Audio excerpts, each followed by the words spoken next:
বাংলাদেশের টেক্সটাইল সেক্টরে এখন যে কারেন্ট সিনারিও যেটা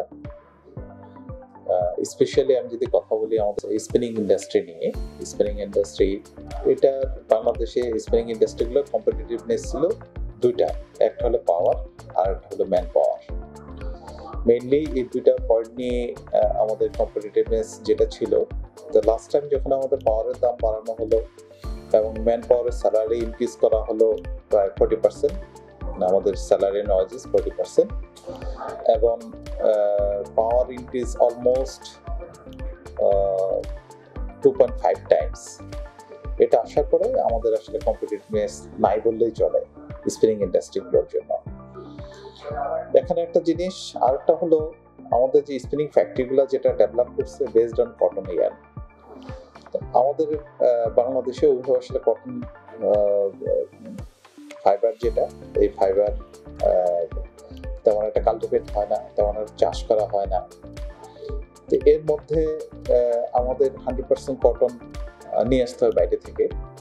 আমাদের সব মিলে বাইরে থেকে কটন নিয়ে আসতে হয় 7 মিলিয়ন বেল। এটা মোস্টলি এখন আমরা নিয়ে আসতেছি কয়টা দেশ থেকে, আফ্রিকা থেকে আসতেছে অ্যারাউন্ড 40%, আমেরিকা থেকে, অস্ট্রেলিয়া এবং কিছু আসতেছে ব্রাজিল থেকে, এই কয়েকটা সোর্সিং এর মাধ্যমে। একসময় আমাদের দেশে প্রচুর কটন আসতো, সেটা হলো সেন্ট্রাল এশিয়ান কান্ট্রিগুলো থেকে। সেন্ট্রাল এশিয়ান কান্ট্রিতে ওদের স্পিনিং ফ্যাক্টরিগুলো ডেভেলপ করার পরে এরিয়া থেকে আর কটন আসে না। এখন আফ্রিকা থেকে যে কটনটা আসতেছে যেটা 40%, তো আফ্রিকাতে আবার এই ইন্ডাস্ট্রি ডেভেলপ করতেছে তাদের ভ্যালু এডিশনের জন্য। এবং এর মধ্যে যেটা হলো ইন্ডিয়াতে তাদের পভার্টি লেভেল যেটা, এটাকে কিভাবে কমানো যায় এটার বেসিসে ওদের কিছু কিছু প্রভিন্সে অলরেডি কিছু ফ্যাসিলিটি, কিছু ইনসেন্টিভ ওরা ডিক্লেয়ার করছে 5-6টা প্রভিন্সে। ওরা যে প্রভিন্সগুলোতে ইন্ডাস্ট্রি, কটন ইন্ডাস্ট্রি ডেভেলপ করছে কিন্তু স্পিনিং ইন্ডাস্ট্রি ডেভেলপ করেনি, সেখানে তো ওদেরকে বিভিন্ন রকম ইনসেন্টিভ দেওয়া হচ্ছে। এর সাথে লাস্ট মান্থে আমি একটু গেলাম চায়নাতে, চায়নার উরমুচিতে, যেটা দেখলাম যে ওখানে অ্যারাউন্ড 30% ইনসেন্টিভ দিচ্ছে গভর্নমেন্ট থেকে মেশিন কেনার জন্য, এবং ওদের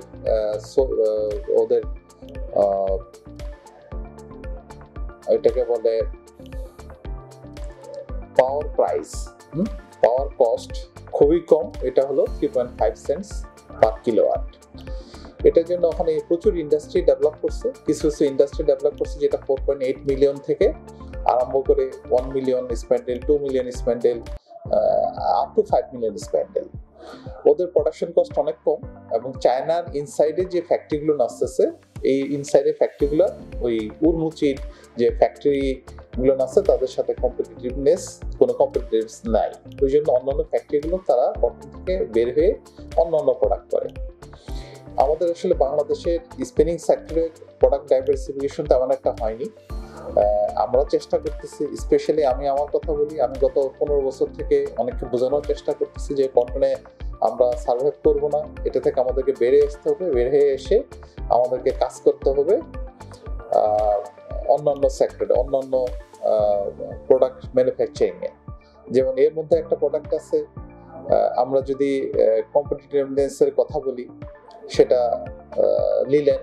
এই লিলেন যে ফাইবারটা মেইনলি হয় দুটা দেশের মধ্যে সবচেয়ে ভালো কোয়ালিটির লিলেন হয়, একটা হলো বেলজিয়াম আর একটা হলো ফ্রান্স। এখন বাংলাদেশে প্রচুর লিলেন ফ্যাব্রিক ইম্পোর্ট হয় চায়না থেকে এবং ইন্ডিয়া থেকে। এই ফ্যাব্রিকগুলো আমরা বাংলাদেশে করতে পারি, এই ইয়ার্নটা আমরা বাংলাদেশে করতে পারি। কারণটা হলো এটার কম্পিটিটিভনেস ইন্ডিয়া এবং চায়নার সাথে আমাদের একই, কারণ র মেটেরিয়াল সোর্সিং একটাই, সেটা হলো বেলজিয়াম এবং ফ্রান্স। বেলজিয়াম এবং ফ্রান্স থেকে ইন্ডিয়া যে প্রাইজে নিয়ে আসে, চায়না যে প্রাইজে নিয়ে আসে, আমরা ঠিক একই প্রাইজে নিয়ে আসতে পারি। তাহলে এই ধরনের কিছু প্রোডাক্ট আছে, এই প্রোডাক্টগুলো আমাদের সোর্সিং করতে হবে, করে আমাদের এই ফ্যাক্টরিগুলো ডিজাইন করতে হবে এই বেসিসে।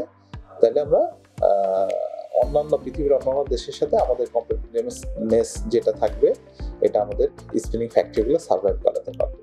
এটা গেলে একটা।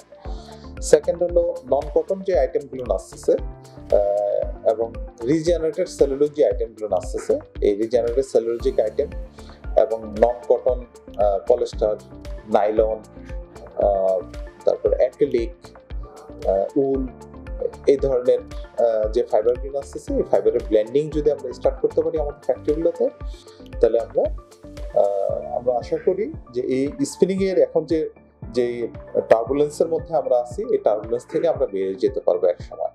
কিন্তু সেটার জন্য যেটা দরকার, একটা ট্রান্সফরমেশন দরকার, টেকনোলজি ট্রান্সফরমেশন দরকার। এই টেকনোলজি ট্রান্সফরমেশনের জন্য আমাদের কিছু স্কিলড ম্যান পাওয়ার দরকার। আমি যেটা রিকোয়েস্ট করব সবাইকে, যে প্রত্যেকটা ফ্যাক্টরি থেকে আমরা টেকনিক্যাল যে লোকজন আছে তাদেরকে আমরা বাইরে পাঠাই। তারা যদি বাইরে যায়, বাইরের দেশগুলোতে ঘুরে আসে, তারা কিভাবে করতেছে এটা যদি তারা ফিজিক্যালি দেখে আসে, তাদের এটা ইমপ্লিমেন্টেশনটা অনেক সহজ হবে, বাংলাদেশের জন্য বা এই সেক্টরের জন্য অনেক সহজ হবে। তো এই অবস্থায় যদি আমরা চলতে থাকি, এখন যে অবস্থাটা আছে, যেটা আমাদের অ্যারাউন্ড 90%, 85 থেকে 90% আমরা 100% কটন ইন্ডাস্ট্রি, এই কটন ইন্ডাস্ট্রি দিয়ে আমরা আমার কাছে যেটা মনে হয় আমরা হয়তো বা বছর খানিকের মধ্যে সার্ভাইভ করতে পারি। এরপর স্পিনিং ফ্যাক্টরিগুলো ওইভাবে সার্ভাইভ করবে না যদি আমরা এই প্রোডাক্টের মধ্যে থাকি। এখন এই ট্রান্সফরমেশনের জন্য কিছু চ্যালেঞ্জও আছে।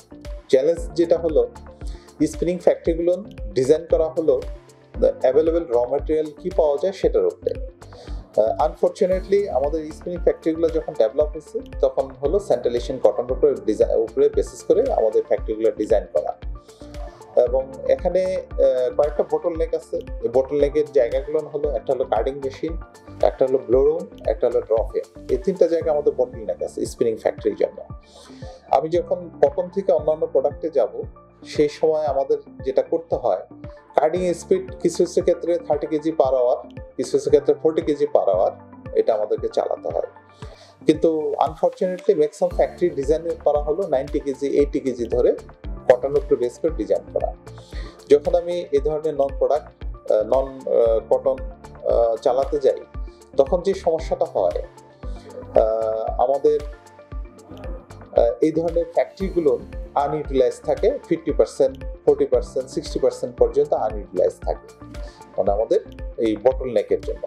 সাইড বাই সাইড আমরা যদি ব্লেন্ডিং এর কথা বলি, ব্লোরুমে আসলে আমাদের তেমন একটা জায়গা থাকে না এক্সিস্টিং ফ্যাক্টরিতে। ওখানে আমরা ফার্দার বিএমআরই করব বা ওখানে নতুন করে আবার মেশিন বসাবো। এই সব কিছু চিন্তা করে এগুলা থেকে আমরা বেরিয়ে আসতে পারি। এগুলাও কিছু টেকনিক আছে, কিছু জিনিস মানুষ যদি চিন্তা করে ডেভেলপ করে নিতে পারে। সেটার জন্য সবচেয়ে ভালো উদাহরণ হলো চায়না ওদের ইন্ডাস্ট্রিগুলোতে কিভাবে সার্ভাইভ করাচ্ছে। অনেক ইন্ডাস্ট্রি তারা কটন থেকে বেরিয়ে আসতেছে, তারা রিস্ট্রাকচারিং করতেছে এবং বিএমআরই করতেছে। এটাকে যদি আমরা করি, মানে ওদেরকে যদি আমরা ফলো করি, আমার মনে হয় যে আমাদের textile industry, specially spinning industry, ওদের ভবিষ্যতে ভালো করবে।